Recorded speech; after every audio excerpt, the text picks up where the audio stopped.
Hi friends, मैं साधना दुबे बोल रही हूँ। मैं चीफ मैनेजर इंडियन बैंक से हूँ। मेरा ट्रांसफ़र इस समय जोनल ऑफिस नागपुर में हो रखा है और ये वीडियो मैं क्यों बना रही हूँ ये मैं आपको बता देती हूँ। मैं पिछले 1 सालों से जोनल ऑफिस नागपुर में काम कर रही हूँ और यहाँ पे मुझको जो भी काम दिया जाता है मैं पूरी कोशिश करती हूँ करने के लिए। जो हमारे यहाँ के नए DZM मिस्टर विजय शंकर ठाकुर आए हैं हैदराबाद से, उन्होंने मुझे इतना ज़्यादा परेशान करके रखा हुआ, इतना ज़्यादा कि मैं आपको बता नहीं सकती। वो हर वक्त मेरे लिए अनाप शनाप बोला करते हैं ग्रुप में और मेरे ऑफिस में भी, मेरे स्टाफ के साथ और बाहर वालों के साथ भी।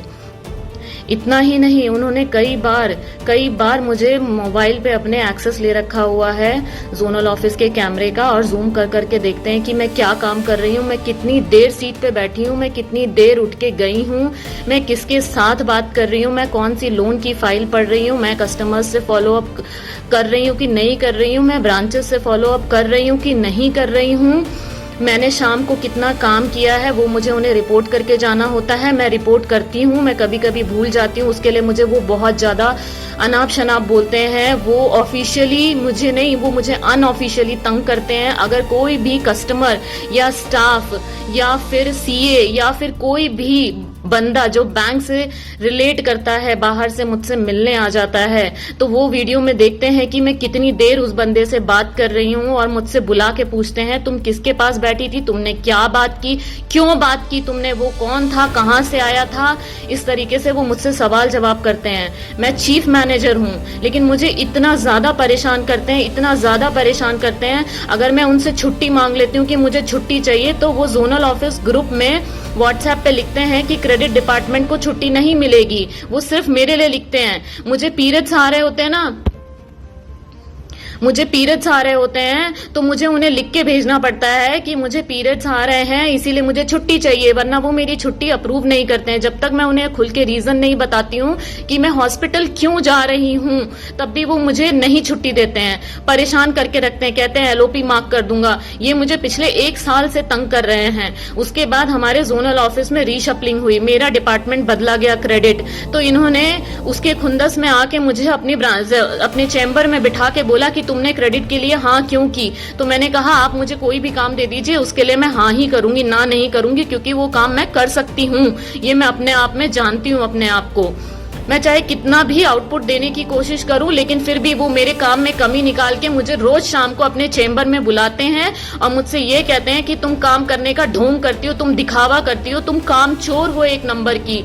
हमारे जोनल ऑफिस में 3 और चीफ मैनेजर हैं लेकिन उनसे इस तरीके का बर्ताव नहीं किया जाता क्योंकि वो आदमी चीफ मैनेजर हैं और मैं औरत चीफ मैनेजर हूं। इतना ही नहीं, शुरू के दिनों में इन्होंने मेरे कपड़ों पे कमेंट करना स्टार्ट किया था, मेरी नेल पॉलिश पे कमेंट करना स्टार्ट किया था। मेरे नेल्स बड़े हैं, मैं नेल पॉलिश बदल के आती हूँ, उस पे इन्होंने कमेंट करना स्टार्ट किया था। मैं बहुत परेशान हो गई हूँ। मैंने अपने हायर अथॉरिटीज को कई बार कंप्लेन की पर उधर से मुझे कोई सोल्यूशन नहीं मिला। मुझे पता है मुझे आज भी कोई सोल्यूशन नहीं मिलेगा और मुझे सोल्यूशन नहीं चाहिए। ये मैं बस इसलिए बता रही हूँ क्योंकि इस तरह की मानसिकता वाले बीमार आदमी जब हमारी ऑर्गेनाइजेशन में होते हैं तो वो अपने आसपास के लोगों को भी बीमार बनाते हैं, उनको परेशान करते हैं, मेंटली टॉर्चर करते हैं। रात के 10-10 बजे व्हाट्सएप ग्रुप में मैसेज करते हैं तुम करके, पर्सनली मुझे हैरस करते हैं ये लोग। और ये जोनल ऑफिस के सारे लोग साक्षी हैं जो इस समय पोस्टिंग में हैं, किसी से भी पूछा जा सकता है। मुझे किसी के सपोर्ट की जरूरत नहीं है, मेरे पास सारे प्रूफ्स हैं। जब कैमरे में मैं ठीक से दिखती नहीं थी तो इन्होंने छुट्टी वाले दिन कैमरे का एंगल चेंज करा के मेरे सर के ऊपर कैमरा लगाया और मैं दिन भर में क्या क्या मोबाइल में सर्फिंग करती हूँ वो इनके पास सारी डिटेल होती थी क्योंकि ये जूम करके मेरे को स्पेसिफिकली देखते थे। ऊपर से मुझसे कहते थे कि शाम तक तुमने किस किस को कॉल किया है उसकी कॉल डिटेल्स मेरे को चाहिए, मैं पूरी कॉल डिटेल देखूंगा कि तुमने क्या क्या किया है पूरे दिन में। तो अब ये मेरी कॉल डिटेल्स देखेंगे कि मैं पूरे दिन किससे बात करती हूँ। इनको ऑब्जेक्शन होता है मैं किसी के पास खड़े होके बात करती हूँ। जब मैं रिव्यू मीटिंग में रहती हूँ तो ये नहीं चाहते हैं कि मैं रिव्यू मीटिंग में रहूं। जब मैं किसी भी मीटिंग में जाती हूँ तो ये कह देते हैं तुम जाओ, तुम्हारी जरूरत नहीं है, मैं देख लूंगा। और ऊपर के जो एजेंडाज होते हैं ना वो भी ये मुझे डिस्कस नहीं करते हैं, मुझे नहीं बताते हैं, कोई भी चीज छुपा के रखते हैं। फिर जब CEO से फोन आता है being a chief manager of the department तब मुझे पता चलता है कि ये चीजें मीटिंग में डिस्कस की गई हैं। ये मेरी इमेज पूरी तरीके से मलाइन करना चाहते हैं प्रोफेशनली। ऊपर से मुझे पर्सनली इन्होंने इतना ज्यादा टॉर्चर करके रखा है कि मैं इनकी वजह से कई बार डिप्रेशन में जा चुकी हूँ। मैं 2 मंथ्स प्रेग्नेंट थी, मैंने इन्हें बताया था कि मैं प्रेग्नेंट थी। उस समय भी इन्होंने मुझे इतना टॉर्चर किया कि स्ट्रेस की वजह से मेरा मिसकैरेज हो गया 2 मंथ्स के बाद। मैंने इन्हें कई बार कहा है कि सर मुझे स्ट्रेस मत दीजिए, मेरे को बहुत ज्यादा स्ट्रेस हो रहा है। और मैंने इन्हें ही नहीं कहा है, मैंने कई बार अपने सीनियर्स को भी कहा है जो इनसे भी ज्यादा बड़े ओहदे पे हैं कि ये मुझे परेशान करते हैं, लेकिन वहां से मुझे कोई जवाब नहीं मिला। तब जाके आज मैं ये वीडियो बना रही हूँ और ये वीडियो मैं हर जगह डालूंगी। मुझे पता है मुझे कुछ नहीं मिलेगा, लेकिन मैं ये कहना चाहती हूँ कि अपने लिए खुद को ही स्टैंड लेना पड़ता है, जो कि मैं अब लूंगी अपने लिए स्टैंड। मैंने बहुत टाइम से बर्दाश्त कर लिया, अब मैं बर्दाश्त नहीं करूंगी। अगर अब मुझे ह्यूमिलेट किया जाएगा और मुझे कैमरे में वॉच किया जाएगा जूम करके कि मैं क्या कर रही हूँ, क्या खा रही हूँ, कहाँ जा रही हूँ, कहाँ आ रही हूँ, तो फिर ये मैं बर्दाश्त नहीं करूंगी। ये किसी भी ऑफिसर क्लॉज में नहीं लिखा है, ये किसी भी एम्प्लॉयमेंट क्लॉज में नहीं लिखा है कि आप किसी को वॉच करेंगे, आप किसी को पर्सनल कमेंट करेंगे, आप किसी को किसी की औकात दिखाएंगे। और अपने चैम्बर में 4-4 घंटे बिठाना इनको पसंद है, लेकिन अलग जाके मैं बैठूं और काम करूं वो इन्हें पसंद नहीं है। ये चाहते हैं कि मैं इनके चैम्बर में बैठ के फॉलो अप करूं। ये बाकी चीफ मैनेजर्स को अपने चैम्बर में बुला के 2 घंटा 4 घंटा फॉलो अप नहीं करवाते थे, ये सिर्फ मुझे बुला के फॉलो अप कराते थे कि आओ मेरे साथ बैठो और फॉलो अप करो। मुझे कहते हैं तुम काम करने का दिखावा करती हो, ढोंग करती हो, तुम काम चोर हो। मैं बहुत ज्यादा परेशान हो चुकी हूँ इनसे, इसीलिए मैं ये सब कर रही हूँ, वरना मेरा कोई मोटो नहीं है ये सब करने का। एक जो सीनियर आदमी होता है ना, वो अपने अंडर में रहने वाले एम्प्लॉयज को एक वर्क एनवायरनमेंट देता है ताकि वो अच्छे से काम कर सके। ये मुझे वो एनवायरनमेंट नहीं दे रहे हैं, बल्कि ये नेगेटिविटी इतना ज्यादा क्रिएट करते हैं ऑफिस में कि सारे लोग इनसे परेशान है, बट कोई बोल नहीं पाता है, क्योंकि ये स्पेसिफिकली मुझे डेली टारगेट करते हैं। मॉर्निंग में मुझे टारगेट करेंगे, इवनिंग में मुझे टारगेट करेंगे, डे टाइम में मुझे टारगेट करेंगे।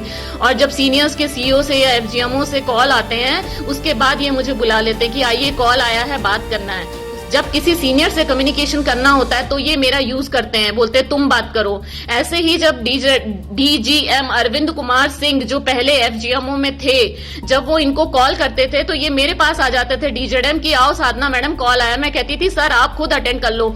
तो ये क्या कहते हैं खुलेआम कि वो डीजीएम को आपसे बात करना पसंद है, आप उनको पसंद है, इसीलिए वो कॉल करते हैं आपसे बात करने के लिए, हमसे बात करने के लिए नहीं।